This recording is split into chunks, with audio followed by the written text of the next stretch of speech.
So a little bit about the origin of this show.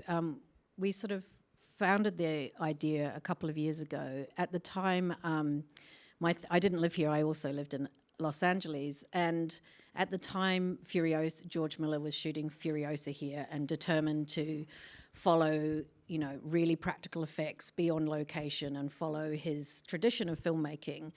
And conversely, at the same time, the Fritz Lang Metropolis film was being remade by Apple TV, and it was slated to be made here in Melbourne's Docklands at Australia's largest virtual production wall. So my sort of thought was the future of screen culture is actually being made right now in Australia.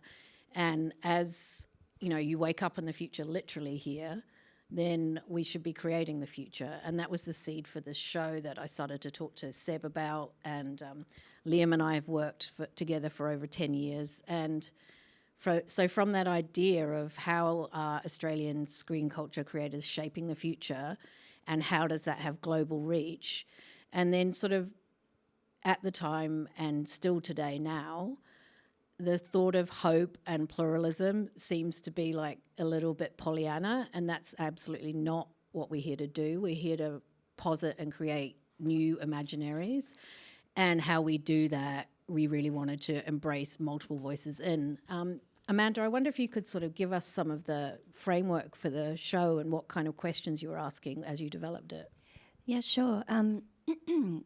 So as Keri said, we came together and to kind of start to discuss and think about this idea of possible, positive, pluralist futures.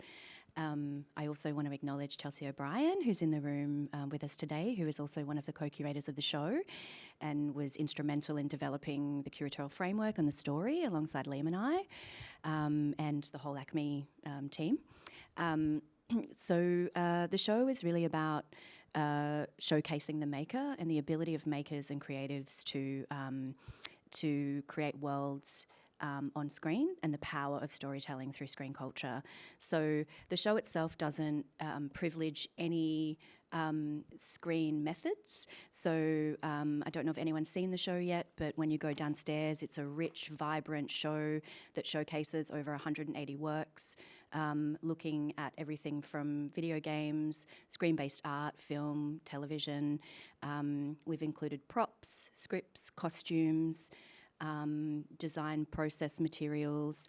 So it's really kind of pulling back the curtain of doing a deep dive into the process of makers and the power of storytelling on screen.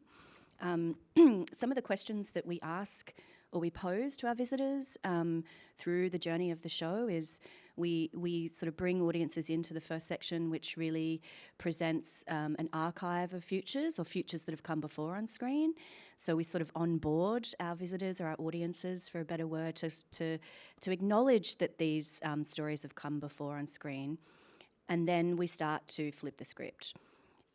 So the first section really looks at, it poses the question, how do we imagine? And it really leans into narratives and the idea and the thread of a story, and we look at process materials and ideas and how they're born on screen. And then the second section, we come into more of the kind of dystopias. We acknowledge their existence, but what we've done through the show is really focus on makers and their ability to flip this idea of dystopia and reimagine it. And we've done that by asking the question, what worlds exist?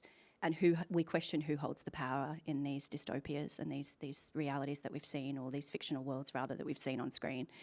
And then the third section of the show really asks, who will we be?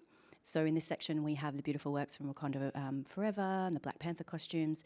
And this is really about championing those who wrote themselves into the story, and we focus very much on ritual and culture and the embedded ideas of this through the works.